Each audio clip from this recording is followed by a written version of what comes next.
one of the essential Uno de los componentes esenciales de la adoración es la confesión, y esa canción nos ayudó a levantar nuestros corazones al Señor por un deseo de ser limpiados. Gracias, Cristian, por eso. Tengo muchas cosas semana a semana que quiero decirles y ciertamente no diré todas esta mañana, pero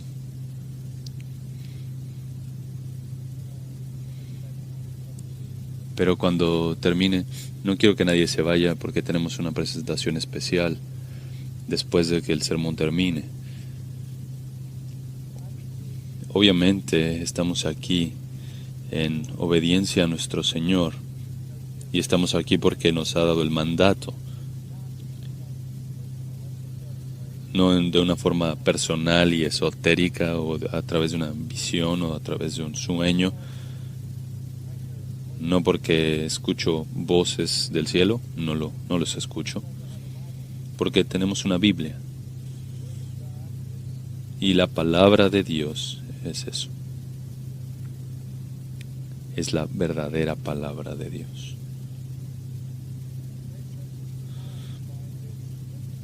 Grace Church está definida por su compromiso con la Santa Escritura, porque para los verdaderos cristianos, la Biblia es su mayor tesoro. Es importante más que cualquier tesoro y que oro y que incluso la miel que destila del panal.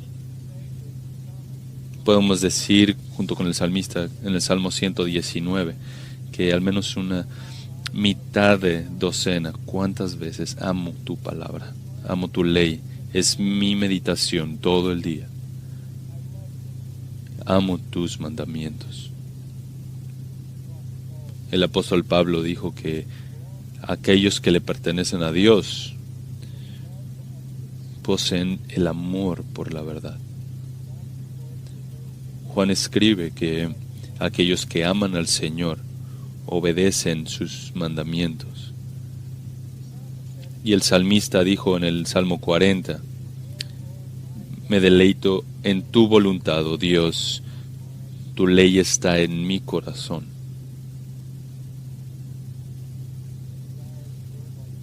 Deseamos la palabra como un bebé desea la leche, así como lo dice Pedro.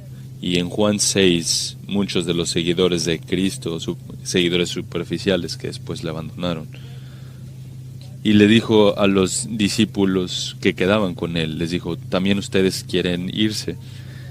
Y Pedro le dice, ¿a quién iremos, oh Señor? Solo tú tienes palabras de vida eterna.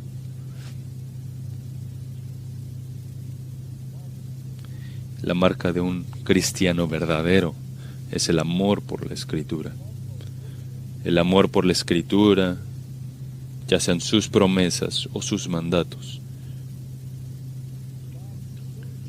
La verdadera iglesia del Señor siempre ha sido un lugar en el cual la gente desea y está hambrienta por la verdad de la Biblia. Es por eso que estamos aquí, cada domingo. Y Pablo, escribiendo en 1 Tesalonicenses, animó a esa iglesia en el capítulo 1, versículo 4, diciendo, sabiendo, hermanos amados de Dios, su elección de vosotros. Y más adelante les dice, ¿cuál es la evidencia? Es que Dios realmente les eligió y les redimió. ¿Por qué? Porque nuestro evangelio no vino solamente a través de palabras, sino también en poder y mediante el Espíritu Santo y con completa convicción. Siempre puedes decir quiénes son los verdaderos creyentes. Están movidos más por la palabra de Dios que por cualquier otra cosa. Están movidos a amorosa y sujeta obediencia. En el capítulo 2, versículo 13, ahí también de 1 Tesalonicenses, dice que siempre están agradecidos con el Señor de que cuando recibieron la palabra de Dios, la aceptaron no como la palabra de hombres, sino como lo que realmente es, la palabra de Dios, la cual también hace su obra en vosotros los que creéis.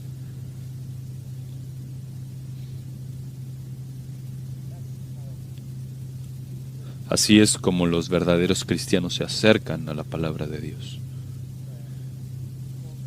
Si este púlpito no fuera el lugar en donde la palabra de Dios se proclama, este lugar empezaría a estar vacío. Es por eso que ustedes están aquí.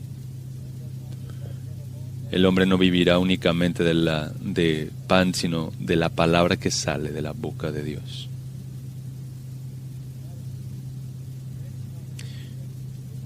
Ese es el mayor ánimo que el Señor puede dar a una iglesia, y conforme he estado tanto tiempo en esta iglesia, es tan claro para mí que ustedes aman la palabra de Dios y por eso están aquí. Y aman al Dios de la palabra. Tristemente, la diligente estudio y cercano a la Escritura para obtener sus tesoros, eso no es muy popular en estos días, incluso en las iglesias.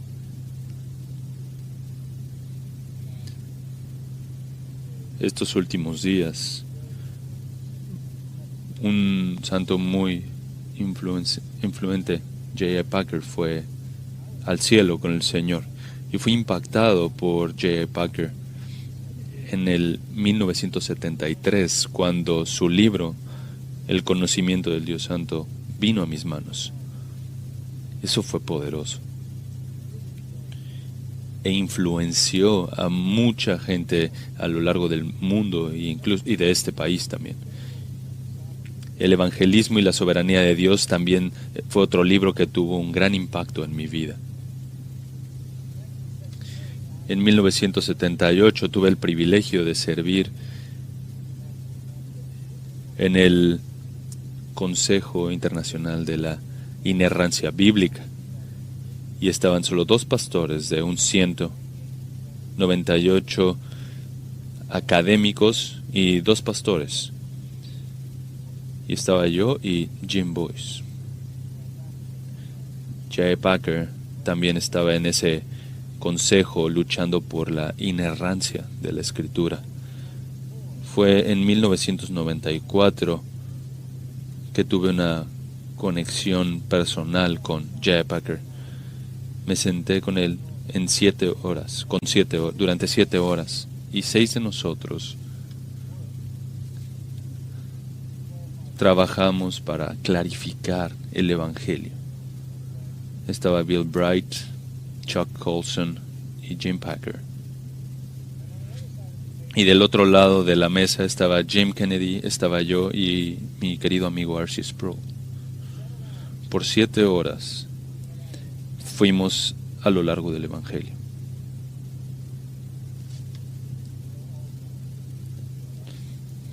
Soy el último hombre que está de pie. Todos ya se fueron.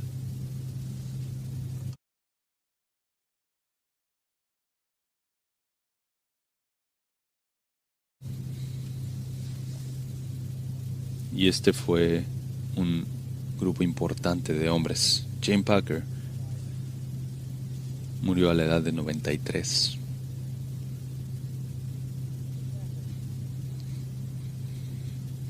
Jim Packer entendió lo que estaba pasando en la iglesia, incluso a su edad. Mira lo que escribió en un prefacio del Directorio Cristiano, que era escrito por Richard Baxter, un puritano. En su introducción dice Packer que identifica de esta forma a la iglesia evangélica como simplista, degenerada, con un poco de magia,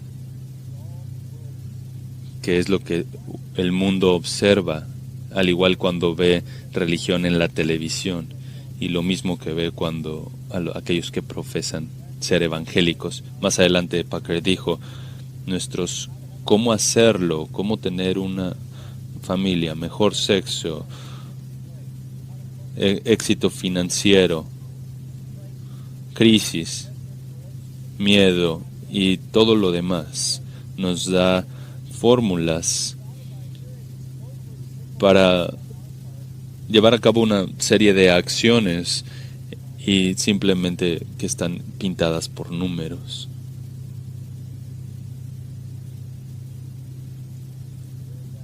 Él compareció eso y escribió su disertación de doctorado acerca de Baxter. Y dijo, predico como un hombre muriendo a hombres que están muriendo. J.I. Packer comparó el evangelio contemporáneo con lo que decía Richard Baxter, que en el Christian Directory escribió más de 1 millón de palabras en la interpretación acerca de la palabra de Dios. Y dijo que ese es un libro sin paralelo en términos de que impacta la mente.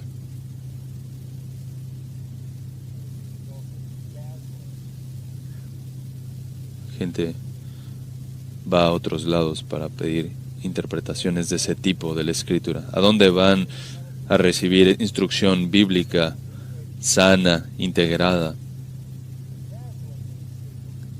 e importante en su veracidad?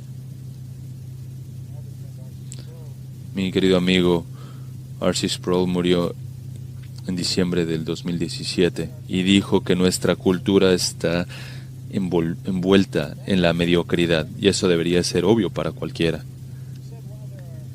Porque debido a que hay hay académicos trabajando en la tecnología y haciendo búsquedas y haciendo trabajo difícil en el campo, la cultura realmente en general se ha ido por aquello que es barato, cualquier pensamientos que son como basura.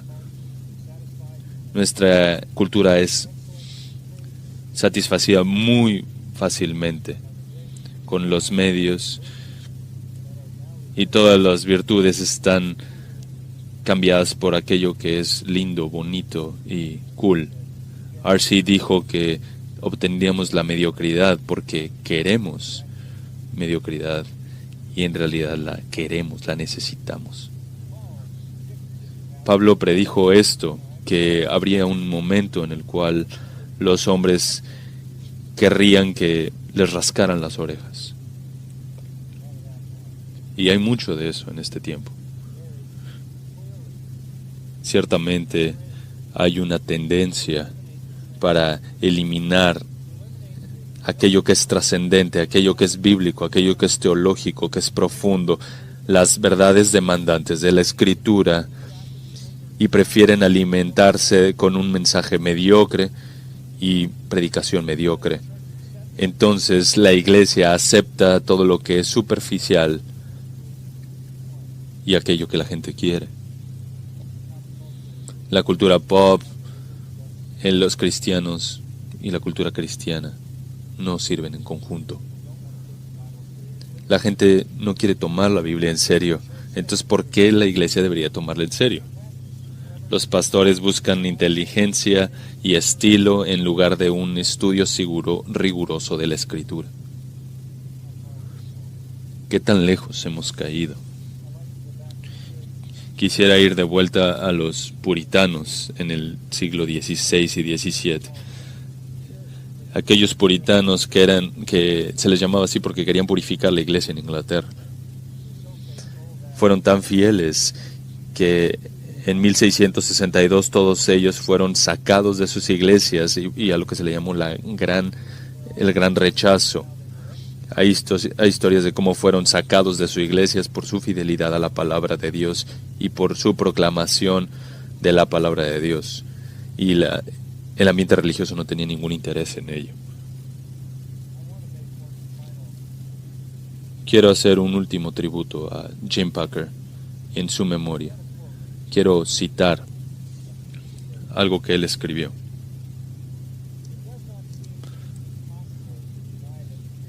Que ciertamente no es imposible negar que los puritanos eran muy fuertes ahí donde nosotros somos muy débiles, y porque sus hábitos mentales eran fomentados por un celo flameante por el Señor y su corazón estaba ahí. todo su trabajo revela esa fusión de gracia y búsqueda de Dios, donde los puritanos iban por pureza, disciplina, y en contraste nuestra cultura tiene una resignación hacia eso. Buscan novelas y entretenimiento. Hemos perdido el sabor por nuestra disciplina y meditación y aquello que es espectacular en nuestras oraciones. De nuevo, donde los puritanos estaban enfocados en Dios como el centro de todo su pensamiento, el nuestro gira en torno a nosotros, como si nosotros fuéramos la esperanza del mundo.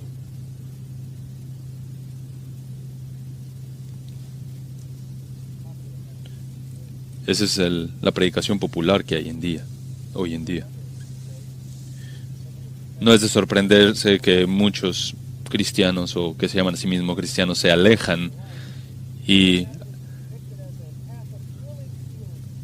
lo que buscan es simplemente ser emocionados mediante todas erupciones emocionales, en lugar de lidiar con la Escritura con gozo, con satisfacción.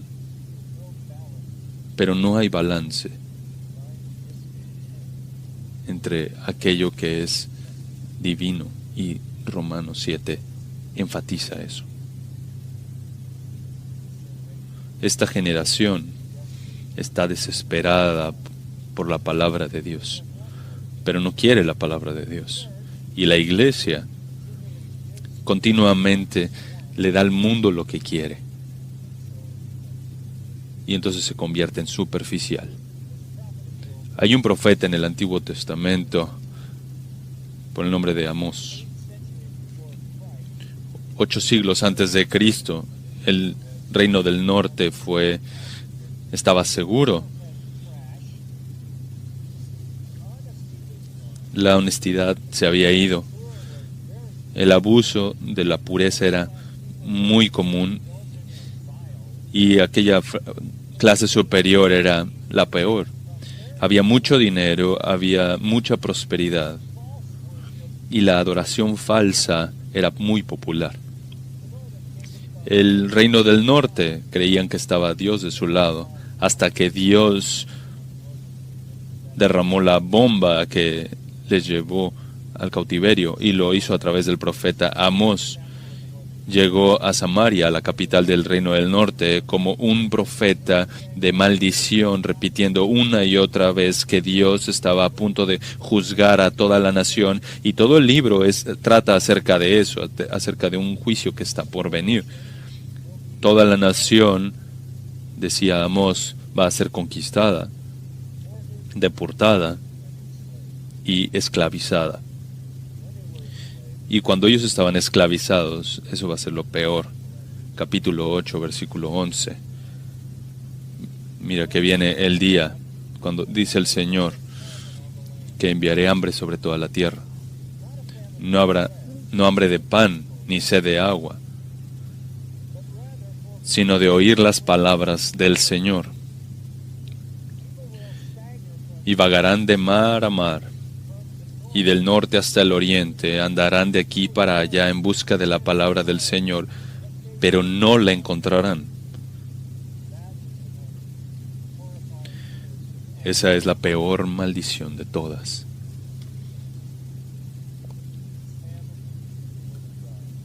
Una hambruna de la palabra de Dios, que desea revelación divina. Aquellos que no escuchaban a los profetas cuando hablaban de parte de Dios, ahora serían llevados a la cautividad y nunca encontrarían un profeta que les hablara ahí en la cautividad, ahí en los gobiernos paganos.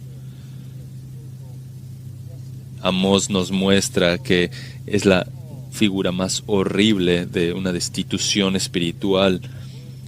Aquellos que desean la palabra de Dios y no son capaces de escucharla. Para nosotros, la palabra de Dios ciertamente parece más escasa porque el mundo no lo quiere escuchar. Los cristianos falsos no quieren escuchar la palabra de Dios. Quieren todo excepto la Escritura, y en muchos casos lo están obteniendo incluso acerca de las llamadas iglesias. Pero aquellos que se sostienen en que la Biblia es la revelación divina de Dios y que son sobrios y serios estudiantes de la Escritura y predicadores de la palabra de Dios, aquellos que son fieles, ciertamente no son honrados, más bien son ridiculizados. ¿En qué nos hemos sostenido? ¿Por qué vamos hasta ahorita yendo en la Escritura versículo tras versículo tras versículo, cuando ni siquiera eso es popular en el mundo y ni siquiera en la iglesia? La respuesta a eso es que está en ese texto que acabo de leer en 1 Corintios, capítulo 1. Ciertamente no hay otro lugar más claro en donde se presenta el trabajo de la palabra de Dios, porque aquellos que me conocen saben que no hago 2 capítulos en un solo sermón. Tal vez 2 palabras, sí.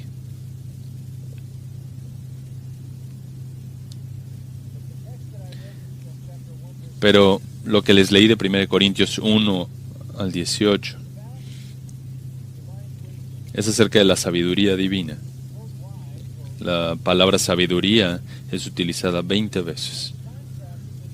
Y es contrastada con la necedad, que es utilizada 6 veces.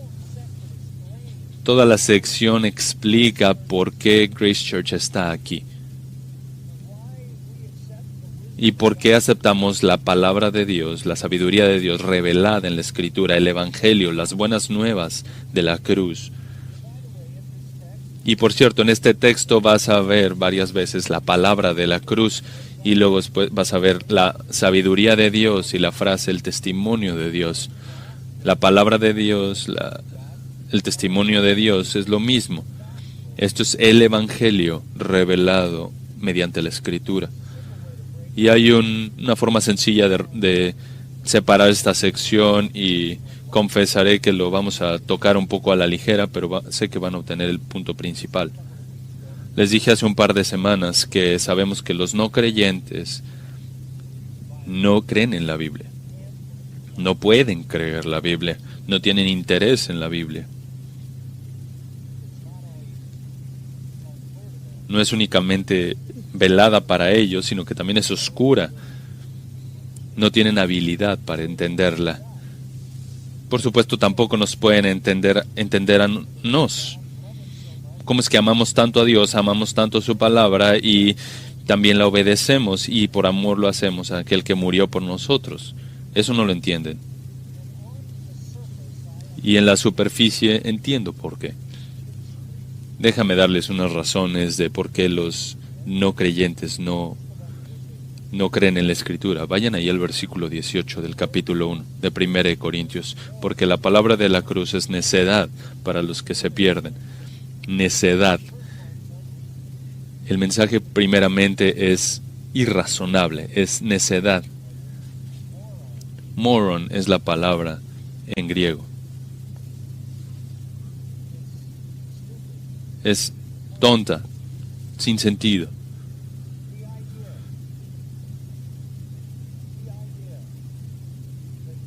La idea de que el Dios verdadero, eterno, se hizo un hombre judío y vivió en Israel, era que fuese rechazado por su propia gente, crucificado por los romanos, y se levantó de entre los muertos, y que es el único Salvador del mundo. Eso era irrazonable. Eso es lo que predicaban los cristianos en el primer siglo, ciertamente rechazados por todo el mundo, rechazados por los romanos, y que el Dios eterno es el Salvador del mundo. Eso es lo que predicaban, y eso es ciertamente irrazonable. Es necedad. ¿Cómo es que convences a alguien de eso? les pones en la posición de un creyente del primer siglo que va al mundo y les dice, quiero hablarte de un hombre que se llama Jesús, que es el Dios hecho en carne, que nació ahí en un pesebre,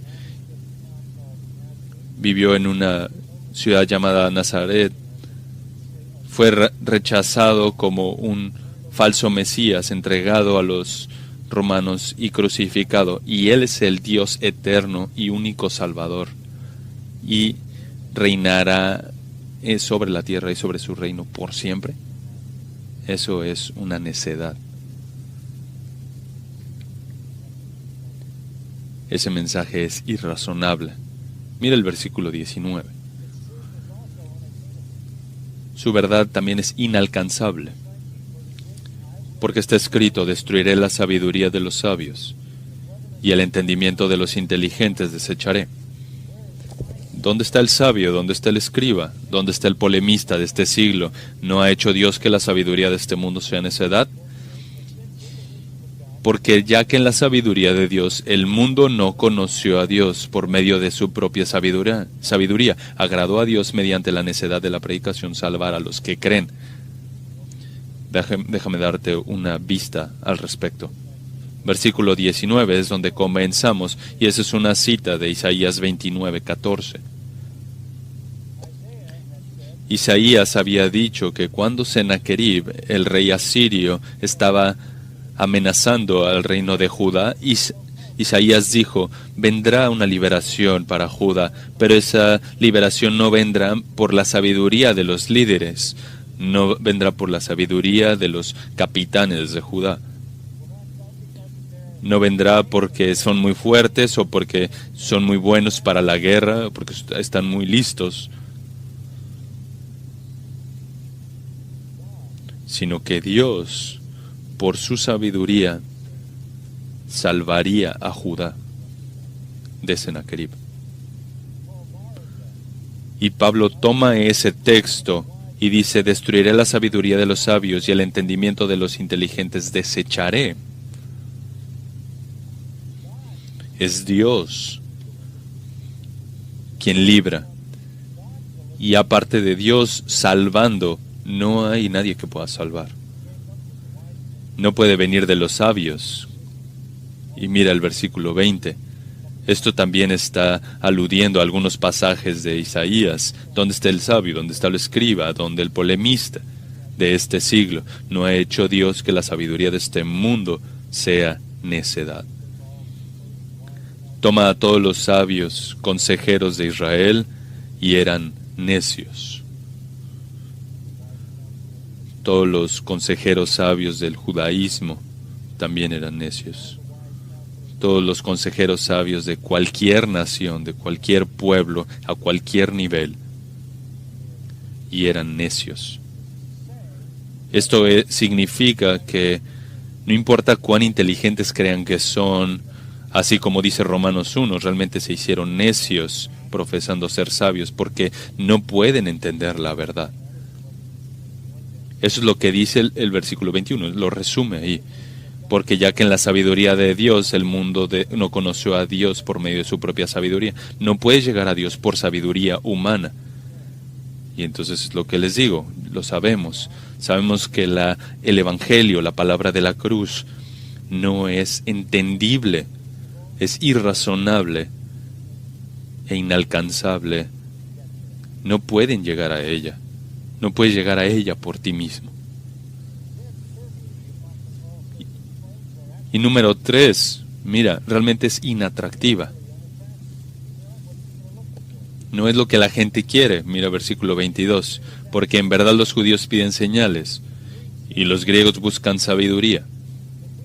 Pero nosotros predicamos a Cristo crucificado, piedra de tropiezo para los judíos y necedad para los gentiles. Mira el verbo predicamos. Y que los griegos buscan y los judíos piden señales. Los judíos decían, danos una señal del cielo. Querían una gran señal. Yo creo que una señal en el cielo. Una señal de que Jesús era su Mesías, de que había venido a cumplir todas las profecías mesiánicas y establecer su reino en Israel y en Jerusalén, y Jerusalén iba a ser elevada. En Mateo capítulo 12, Jesús les confronta y habla acerca de este deseo por una señal. Mateo capítulo 12, versículo 38. Entonces le respondieron algunos fariseos y escribas, diciendo: Maestro, queremos ver una señal de parte tuya. Pero respondió él, les dijo: una generación perversa y adúltera demanda señal, y ninguna señal le será dada, sino la señal de Jonás el profeta. Porque así como estuvo Jonás en el vientre del monstruo marino 3 días y 3 noches, así estará el Hijo del Hombre 3 días y 3 noches en el corazón de la tierra. Jesús les dijo: ¿quieren una señal? Voy a ser enterrado, pero solamente por 3 días. ¿Quieren una señal? Les daré una señal. La señal será mi resurrección. Querían una señal y obtuvieron una señal, la resurrección. Y cuando vieron a la tumba, ¿qué estaba? Estaba vacía.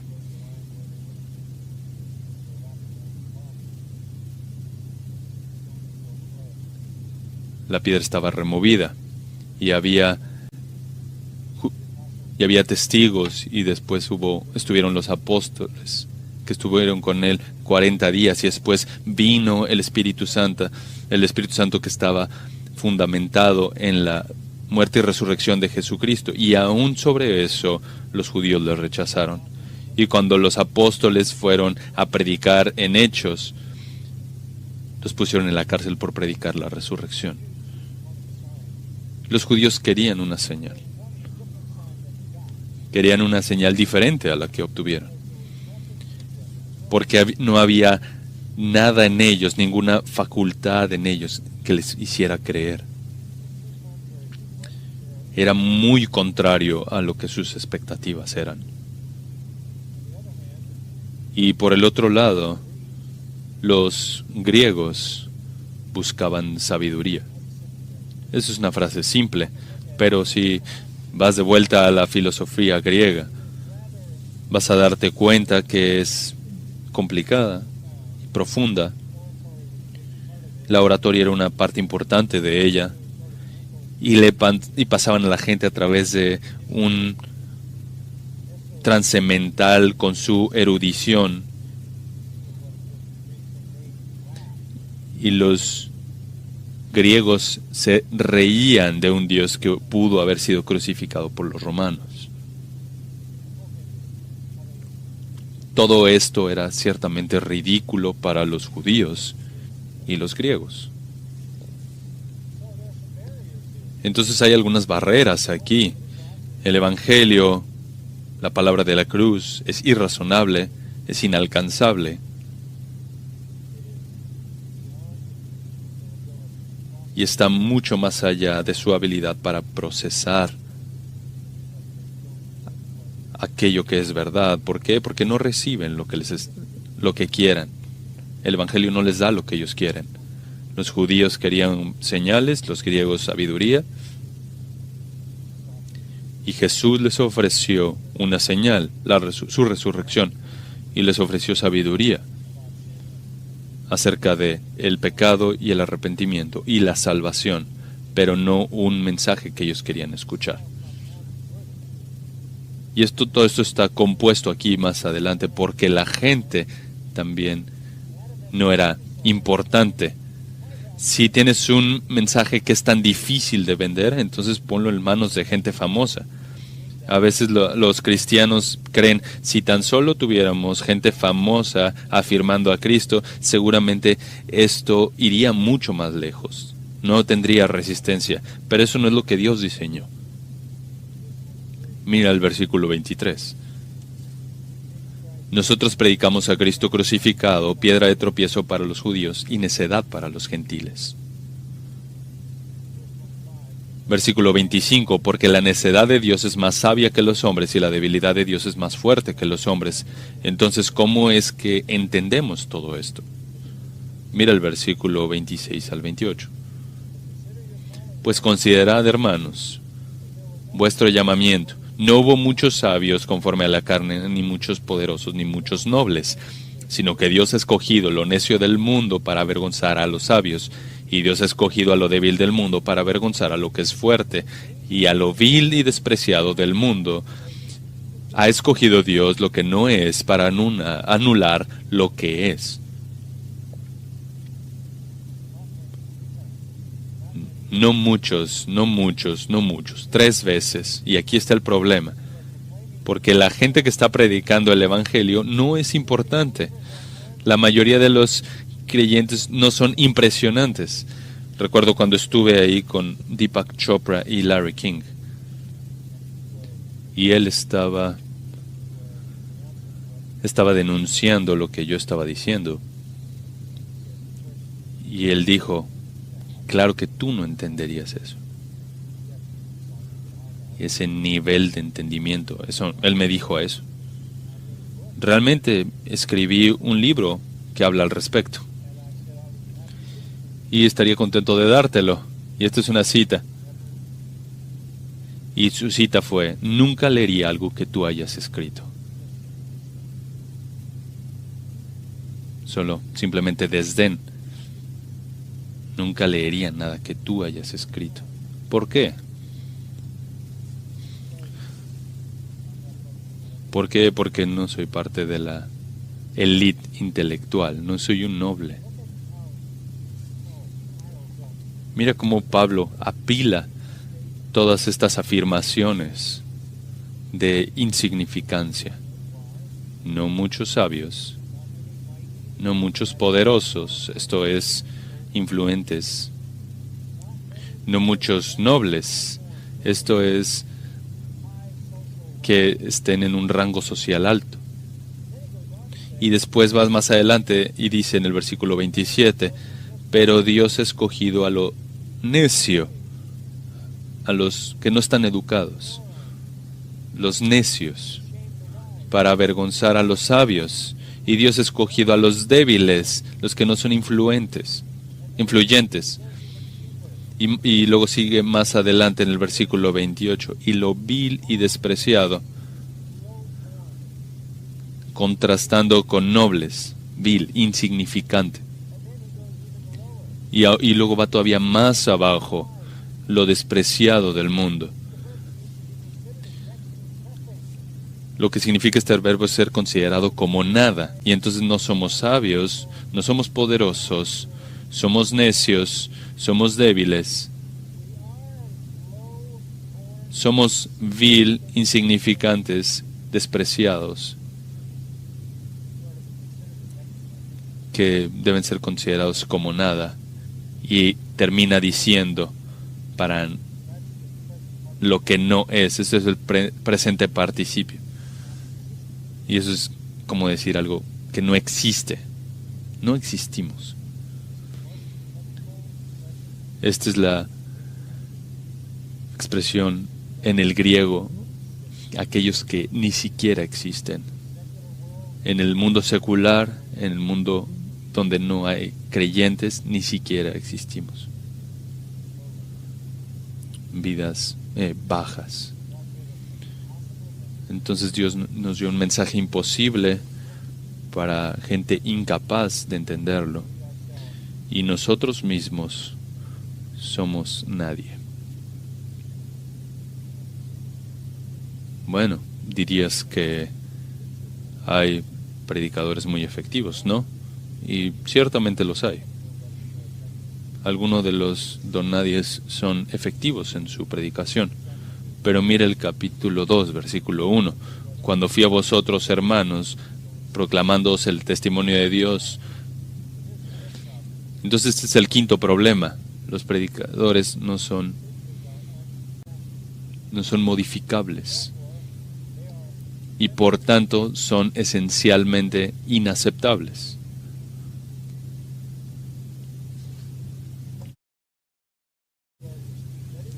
No fui con superioridad de palabra o de sabiduría, dice Pablo. Pues nada me propuse saber entre vosotros excepto a Jesucristo y este crucificado. Estuve entre vosotros con debilidad, con temor y mucho temblor, y ni mi mensaje ni mi predicación fueron con palabras persuasivas de sabiduría, sino con demostración del Espíritu y de poder.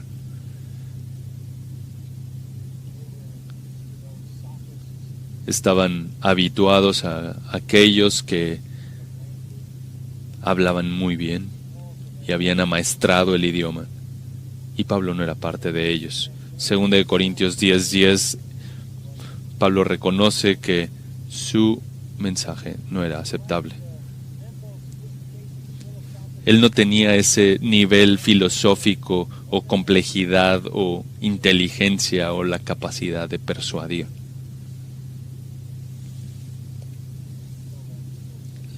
Le he dicho a nuestra gente algunos meses atrás que hay una antología de la predicación escrita por un académico que tiene de 7 volúmenes y tiene una parte acerca de mí. Y esto es muy interesante lo que dice. Y cito: MacArthur, la retórica de MacArthur está muy, muy anticuada. Pero tal vez sabe algo que todos nosotros no sabemos. Y sigue diciendo: ¿por qué tanta gente escucha a MacArthur? Que es un producto de todas las peores escuelas. Porque ¿cómo es que puede llenar una iglesia en un tiempo tan malo y tiene una terrible personalidad?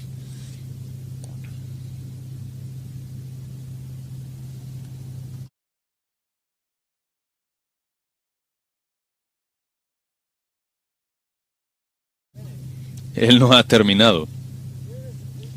Aquí está un predicador que no nos ofrece nada en términos de un paquete homilético. Nadie diría que es alguien bueno para la oratoria.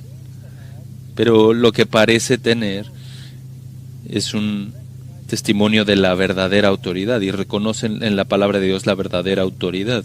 Y eso es lo que uno escucha cuando le escucha a John MacArthur. Realmente las palabras de John MacArthur no son tan importantes, sino que las palabras de Dios son importantes. Es por eso que alguien escucha.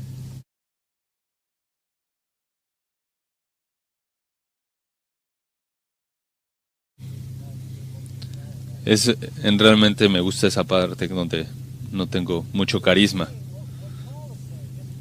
Pero dice lo que Pablo está diciendo, ¿no?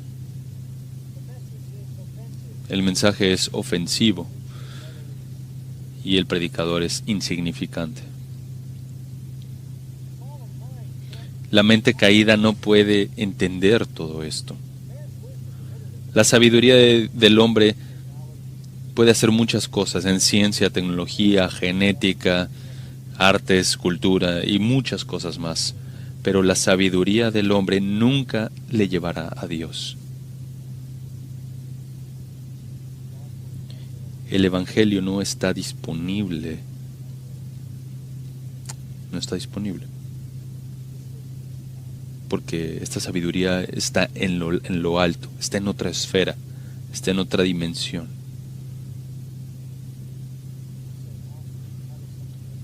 Y entonces te preguntas, ¿cómo es que alguien viene a entenderlo? Y ve de vuelta ahí al final del capítulo 1. ¿Cómo es que sabemos lo que sabemos? Versículo 30. Por obra suya estáis vosotros en Cristo Jesús, el cual se hizo para nosotros sabiduría de Dios. ¿Qué? ¿Cómo es que vienes a conocer todo esto? ¿Cómo es que vienes a conocer todas estas verdades? Por obra suya. Mira de vuelta el versículo 18. La palabra de la cruz es poder de Dios para aquellos los que están siendo salvados. Versículo 24. Para los llamados, Cristo es poder de Dios y sabiduría de Dios. Aquellos que son salvos, y ¿quiénes son los salvos? Son los llamados. Es un llamado efectivo. Es cuando Dios llama al pecador a vida. Es un acto soberano. Y considera tu llamado. Versículo 27. Dios ha escogido. Dios ha escogido. Versículo 28. Dios ha escogido. ¿Por qué es que tú crees? Porque tú fuiste escogido y fuiste llamado por un llamado eficaz de muerte a vida. Es por eso que el versículo 29 dice que no puedes jactarte, porque es por la obra de Cristo, la obra de Dios, que tú estás en Cristo. Versículo 31, puedes jactarte únicamente en el Señor. No somos más inteligentes que nadie, no somos más espirituales, no somos mejores personas, somos tan pecadores como cualquiera de los otros pecadores, pero hemos sido escogidos. Y entonces hemos sido llamados. Y entonces hemos sido salvos. Soberanamente y sobrenaturalmente salvos. Si tú estás en el reino, no es porque tú tuviste más sabiduría que otras personas, es porque tú fuiste escogido, porque fuiste llamado y fuiste salvado. Entonces, dice Pablo, no tengo que venir con ninguna superioridad de palabras. Realmente solamente vengo predicando a Cristo y a Cristo Jesús crucificado. Y con base en eso, el Evangelio salva a los que Dios ha escogido. Así que mi mensaje y mi predicación fueron con demostración del Espíritu y de poder. Y mira el versículo 5, nuestra fe no está basada en la sabiduría de los hombres, sino en el poder de Dios. ¿Qué es lo que pasó aquí? Que Dios vino a nosotros con su poder y nos dio vida por encima de nuestra muerte.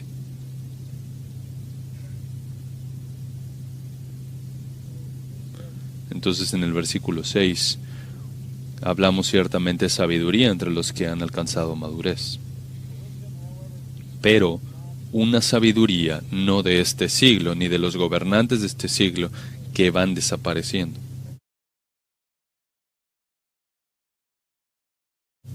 La sabiduría de Dios, en misterio, escondida de todos los demás. Una sabiduría escondida. Y mira lo que dice ahí la siguiente palabra, de que Dios predestinó para nuestra gloria. Tú fuiste predestinado, tú fuiste escogido, tú fuiste llamado, salvado, y por eso es que tú crees la Biblia y el Evangelio.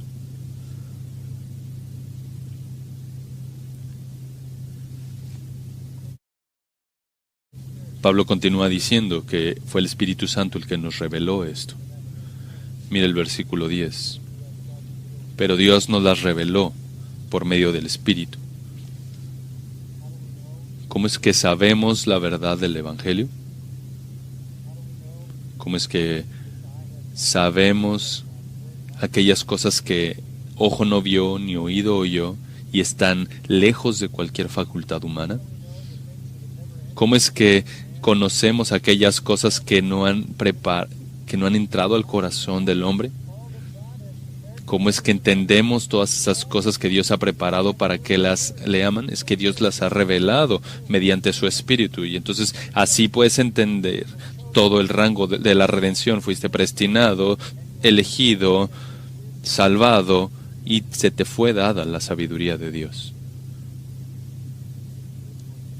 Y el versículo 14 dice que el hombre natural no acepta las cosas del Espíritu de Dios. ¿Por qué? Porque para él son necedad y no las puede entender, porque se disciernen espiritualmente, y él está espiritualmente muerto. Y mira lo que dice el versículo 16. Nosotros, ¿qué es lo que tenemos? La mente de Cristo. ¿No es eso increíble? Sabemos los pensamientos de nuestro Señor, porque el Espíritu que está en nosotros hemos sido ungidos, como lo dice Juan. No necesitamos a maestros humanos, sino que hemos sido ungidos por el Espíritu Santo.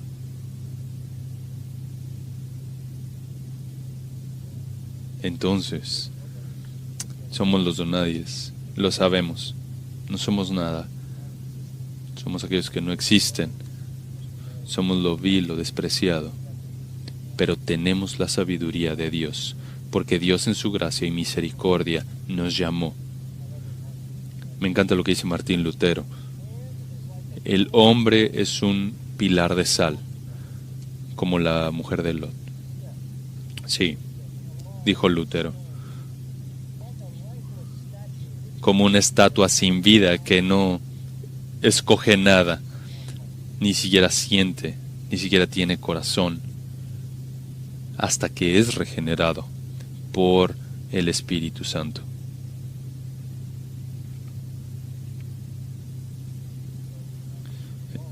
Entonces, venimos como siempre a adorar. Y estamos aquí no porque queremos problemas con la sociedad, pero no somos el problema, somos la respuesta. Estamos aquí para adorar al Dios que nos ha dado vida y sabiduría. Si tú no tienes eso, ora la oración del Salmo 25:5. Guíame en tu verdad y enséñame, porque tú eres el Dios de mi salvación. Ora el Salmo 119. Abre mis ojos para que pueda ver cosas maravillosas de tu ley. Pídele a Dios que te dé luz y que te dé vida. Solo viene a través de Él y por Él, por su obra, como lo vimos en el capítulo 1, versículo 30. Mas por obra suya estáis vosotros en Cristo Jesús, el cual se hizo para nosotros sabiduría de Dios y justificación, santificación y redención. Pídele a Dios eso. Pídele a Dios sabiduría divina para entender el Evangelio, que la justificación te sea imputada, la justicia de Cristo que sea tuya por medio de la fe. Pídele a Dios que te salve del pecado y que te redima del infierno. Esa es la única esperanza que tienes. Y no viene de parte de ti mismo, sino tienes que pedirlo a Cristo. Y Cristo dijo, el que viene a mí no le echo fuera. Y Padre, venimos únicamente por una razón, y esta es para reconocer que te amamos y que te adoramos. Estamos aquí por ti. Ofrecemos nuestra alabanza y nuestra adoración para ti, para tu gloria. Tú eres la audiencia. Nosotros somos los adoradores, trayendo nuestro sacrificio de adoración de lo profundo de nuestro corazón. Y aquellos que están aquí, que han escuchado tu palabra, y tal vez reconocieron que están entre aquellos que están muertos e ignorantes y entenebrecidos sin esperanza, que clamen a ti por sabiduría y justificación y santificación mediante Jesucristo únicamente. Y es en su nombre que oramos.